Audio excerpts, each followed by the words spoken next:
Hello. Yeah, you hear me. So, hello everybody. Thanks a lot first to CallStack for the organization of this conference. Everything is great. Like, I'm sure we see that you put a lot of time into it and it's really appreciated. So to start, I have one question for everybody. Who has been recently frustrated with an app that was not working well with limited connectivity, right? Yeah, okay. Thanks, I'm not the only one. Okay, a little bit quickly about me. So my name is Adrien Thiery. I'm French originally, but I work in Montreal, Canada. For the past 2 years, I've been there. I'm coming from a web background, and you're gonna see pretty fast, well, you see already that there's two things I really like in life, cats and GIFs, or GIFs, because we only have 30 minutes and I don't want to create a debate. At Ozidia, we're working, so we're a web and mobile shop. We're 22 right now. And we do as well React Native, a bit of Vue.js, and like Laravel, PHP, or Node in the backend. And we've been working with React Native since like mid-2015. So, well, we're pretty happy to have seen the community grow and like more and more awesome stuff that are happening right now. Right now, I think we have around 5 apps in production. One is hybrid, so yeah, so a lot of native because there's a lot of Bluetooth connections and messages, and we have 4 in development right now. So we're pretty busy with that. It's like we really switch from mostly web to right now, I think 70% mobile in the past year. So, and all that thanks to React Native because we're all web developers originally. Okay, so what are we gonna talk about in the next 25 minutes or so? First, we're gonna check like some good stuff, like some good UI and good behavior you would want to have in your application, but also some bad practices. Then we'll see a little bit some principles about what actually are offline first applications. And I'll show some code on how you can easily implement, and on the way we'll see some tools and packages that help a lot with that. So let's start with what you don't want in your application. So on my phone, I like to use Facebook Lite instead of Facebook because it requires less permissions, it's lighter, and it doesn't use as much data. But one thing that's really annoying in this app is almost every day, if I'm on Facebook in the metro, there are like between a few stops, I lose connectivity, and the app does that. So, okay, pops up in my face, you don't have data anymore. Okay, I know, like I'm in the metro, it's okay. So I press OK, but the problem is I just scroll 2 posts down and it re-pops in my face. That's super aggressive, and yeah, that frustrates me almost every time.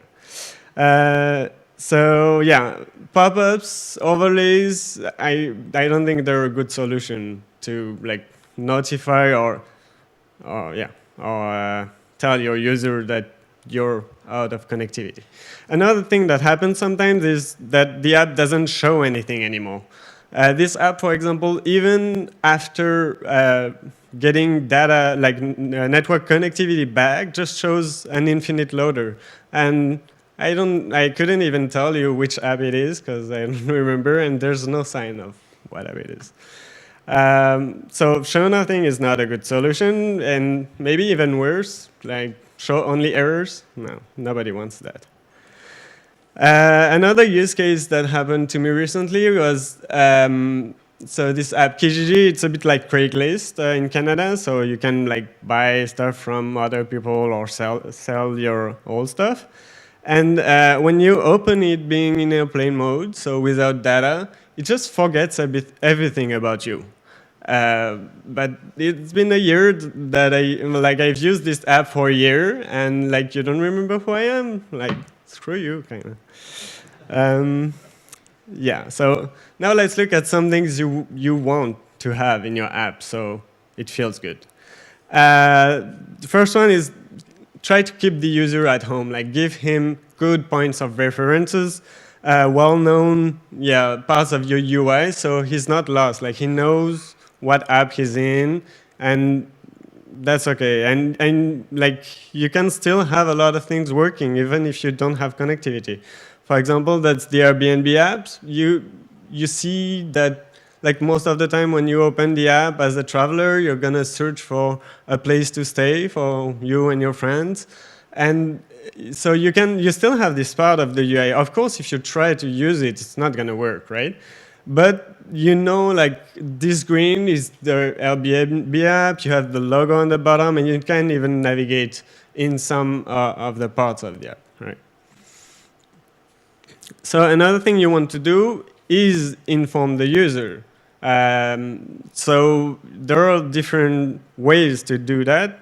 And the best ones I find are the ones that are not too aggressive. So here, I think that's the Fabric app. And they show us a small message at the bottom saying, okay, well, we can't get data, so the app is kind of useless right now, but you can retry. And you still see, you still, like Airbnb, the Airbnb app, you know where you are. And so, okay, that's not too bad. Another very important point is to leave access to critical data. Eventbrite does that super well, because every time you get a ticket, like every time you open the app, I think, it gets your tickets, and you can have access to them anytime after that. And that's great, because let's say, for example, I go to Chain React, or I come here and I don't have any connectivity because it's not my country. I still have access to my ticket, and I can still come in the conference, right? Okay, and so another thing that you might want, like you surely want, is to adapt your layout. So you don't want to leave blank screens, even if the user can manage to understand why it's blank. I find LinkedIn is doing that pretty well. You have like a nice graphic explaining that it's cut out of the internet, and a small message explaining all that, and again, a retry button. I think the retry button in this case is good because it might be a loss of connectivity just for a moment, like just when the request to the feed has been done. So it can be good to give the users the opportunity to retry, right? Another question for you, who uses Trello and who uses the mobile app for Trello? Okay, quite a lot of people could. This app I found like really like kind of amazing because even without connectivity, it acts as if nothing is wrong, basically. So you can still like go in your boards if you have loaded them before, I guess. You can still go in your cards, like check stuff as done in your checklist, and it's gonna do everything. Just like for you, you have done it, like it's optimistic UI, but it's gonna really do it after, and I think that's kind of the next level. And I think the new Facebook Android app does that as well. And that's, so act as if nothing is wrong, but then there's a pressure a little bit behind. It means that you have to deliver, right? So if you're doing a bunch of stuff in the Trello app, but then next time you're coming into the app like they've all been discarded, that's not a good experience. I felt cheated, and I won't be happy as a user. Okay, so let's look at some of the principles of offline-first apps. Google gives the definition of the principles for an offline-first app. So first, you should use local data whenever possible. So don't rely on your server all the time. Second, separate your UI from its data. That's a little bit what we talked about with Airbnb, and so you can still have your UI even without connectivity. then assume your app can be closed at any time. And that's especially true, I think, in our mobile app world, because you can be out of battery, you can have a crash, you can have, your phone can be out of memory or stuff like that. So your app can be closed for any reason. And test your app thoroughly. In these definitions, I have some extra ones that I think are really important. As many actions as possible should be doable offline. Like, you shouldn't block your user because you're like missing some of the resources for your app. Only block the minimum you can. Keep your data as long as you don't have the replacement. And that's, I'll talk about that a little bit later, but that's especially true for user data, right? The example of Kijiji, who forgets everything when you don't have connectivity, is not a good one. Adapt your UI to guide the user in the uncertainty. Because as connected as we are today, losing network is already frustrating or confusing, so at least let's keep our user safe and well in our applications. And then be optimistic, pessimistic. That's copyright for Yanni, because he wrote that in Redux Offline. And pragmatic. I'm going to explain these three a little bit after. So while preparing this talk, I tried to implement these principles in an application called Instameo. You can find it on the Play Store. It has been refused on the App Store because it's too simple and they don't see the point. That's kind of true, but. So yeah, the app is supposed to retrieve pictures from an API, or not if it doesn't have connectivity, and allowing you to upload several pictures of cat, of course, from your device, even if you don't have connectivity. Okay, so let's go a little bit on the dark side of things and check out the code. First, let's look at how you can easily adapt your UI. So there's a great package called React Native Offline that gives you a helper. So it's a higher order component. You wrap any of your component with that, and your component gets a property called isConnected. So it's a Boolean. Very, very easy. And you can super easily with that adapt your UI. So my example here is on the page to upload images. To validate, so you select your images, you open the picker, you select your images, and then to validate you want to upload them, you have a button. If I'm connected, I want to make my cat famous right now, right? I don't want to wait. Why would I wait? I have connectivity. But if I'm not connected, it makes sense that, like, I'm not going to say to my user, I'm going to upload them right now. That's not true. I would be lying to the user. So let's just make make my cats famous ASAP. Another example here is my homepage. So here I'm offline, and I didn't ever load any data. So I have a side cat, right? Because he doesn't have any friends. So. If you're connected, then it should change and give me the opportunity to get some more pictures of cats, because I want that. So it's exactly the same principle. I just switch on the isConnected property. And and I have, but here, so what's important is that my user can't try to get some pictures if he doesn't have the connectivity, because I know like that's not possible, right? So now let's be optimistic. In that sense, I mean that like that's my example when I upload my pictures of cats, but I'm offline. I don't want to block the user or give him errors when I'm still in control of the situation, right?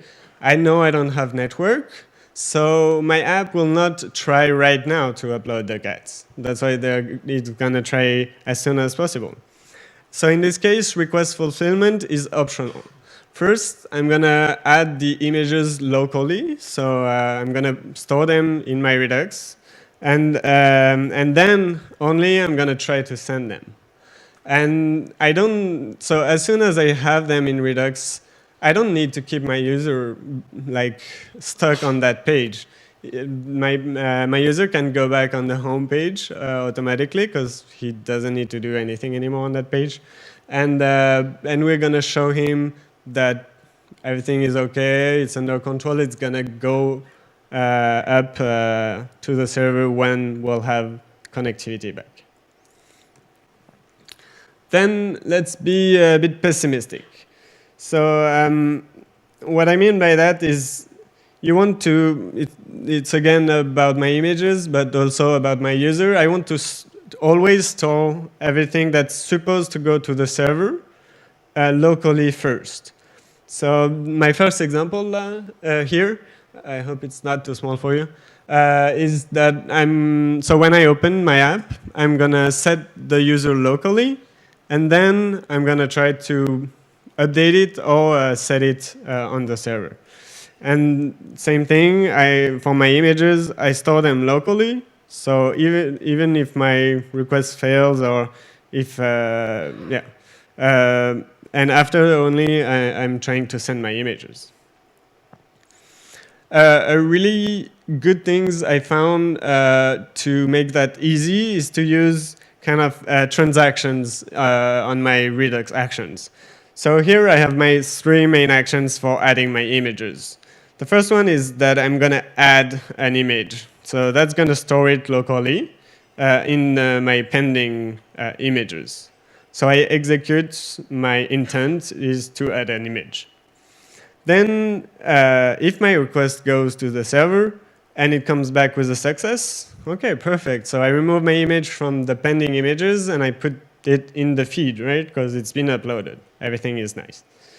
In the case where I try to upload it and I get an error back from my server, then okay, I'm gonna handle it. I'm gonna roll back. So I'm gonna remove my image from the pending images and I'm gonna store it in a failed images part of my store, so I can give the user the opportunity to retry, like right now or later. Okay, let's still be pessimistic. Here, I'm going to talk a bit about the Google's principle about assume your app can be closed at any time. Another great package is Redux Persist. So Redux Persist is super easy to use. You just import the persist store method and wrap your store with it, and that's all. It's gonna persist your store regularly every time it changes. So it's gonna store it locally in async storage by default. Well, you're gonna tell me that's useless if I don't get my data back, right? So it's also super easy to restore your Redux state. So you just add a middleware called auto rehydrate, and that's all. It's just gonna restore every time you launch your app. It's gonna restore everything it stored locally. So that's super easy. Now, every time I do anything to my store, it's saved, and even if my app crashes, when I open it again, it's all back there. So I'm not gonna lose my pending images of my cats. That's great. Even if I kill or I quit my app. Another thing that's great about Redux Persist is you have the choice of how you want to store that data. And it's really super easy. So by default, it's going to use async storage from React Native. But my personal favorite is to use Realm. So right now, I'm using it very simple as a key value store, like async storage. And I just had to create a super simple wrapper around Realm that uses the same interface that async storage. You can do the same, like if you're from the native development world, I think your favorite storage might be SQLite, so you just do your wrapper around React Native as SQLite storage. Or if you're really from a Node.js background, you can use MongoDB locally to And same thing, just a small wrapper that's doable in like 10 minutes or something. And you can use it with Redux Persist. It's, again, super easy. You just pass a configuration object to your Persist store, where you specify the storage you want to use. And here, I'm sure some of you will tell me that, okay, but in my store, in my Redux store, I have a lot of stuff. So I don't want to store everything. I just want to store the critical data, right? Or just my user or something. For that also, it's super easy. You can either blacklist some keys of your store, so the root keys in your Redux store, or you can just whitelist what you want to save. So I could just save my user if I want. Then be pragmatic. And what I mean by that is that if you know you're in a plain mode, why even try to send stuff to your server, right? It's just never going to go through. So React Native Offline comes to the rescue again with different parts here. So on the bottom right, I have the reducer that React Native Offline exports. So we find, again, our isConnected property, but we also have another item that's very important here. It's the action queue. And so if you connect that in your Redux store, you have access to the action queue. Another thing that's important is the network middleware.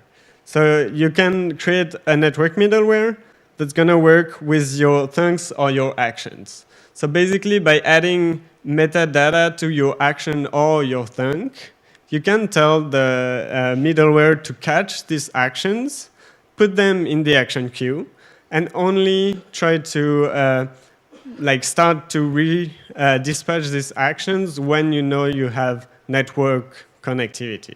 So when you're not in airplane mode or when you have your data that's activated.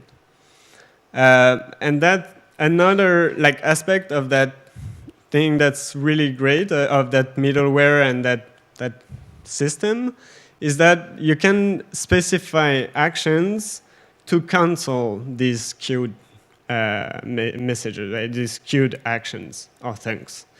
And that's awesome, because if I go back to my app, let's say I put like 5 images to upload while I'm offline, and after a bit I say, oh, okay, but my cat is doing something even cuter, so I want to cancel some of these images and replace them by something.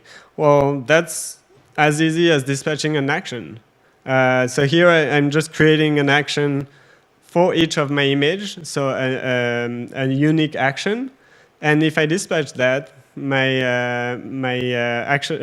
thing will just be dismissed from the action queue. So that's a great feature of React Native Offline. Okay, so what's missing in all that? Sadly, I'm coming from a web background, but I would love to see native queue consumption. What I mean by that is that if you want to reach Trello's level of interaction while being offline, your app should be able to use these actions while your app is in the background, or if you quit your app, right? That would be, yeah, that's something that's still open, but I would really like to add in React Native Offline.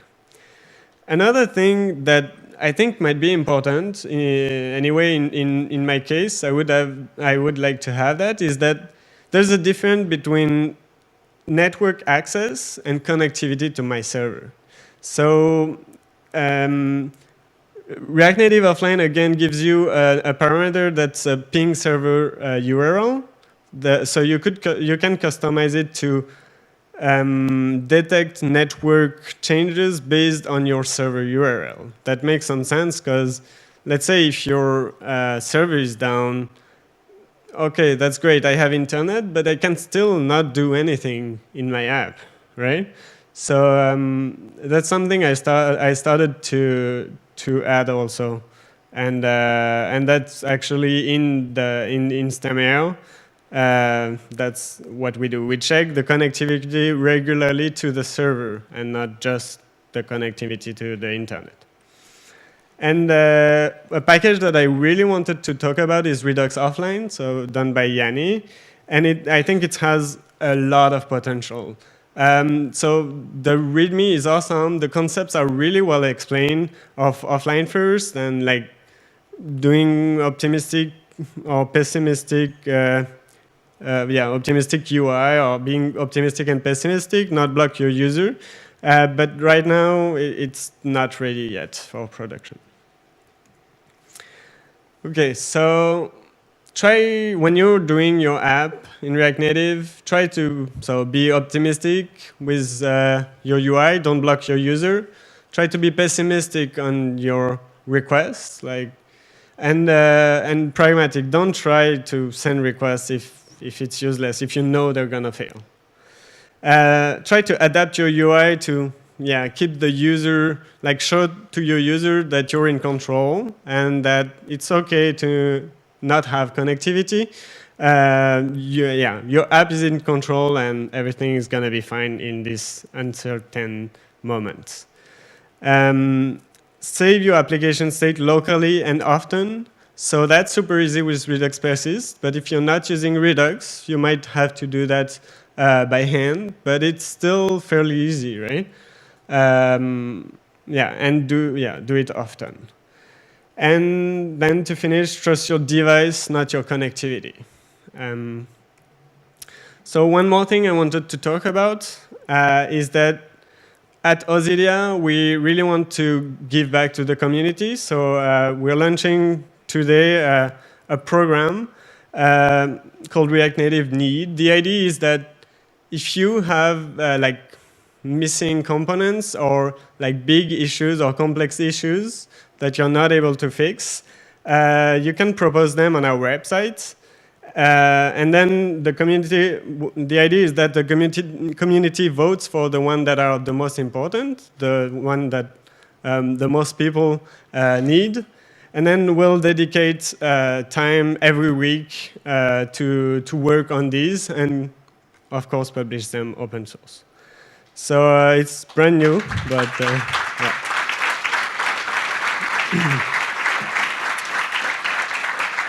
Thank you.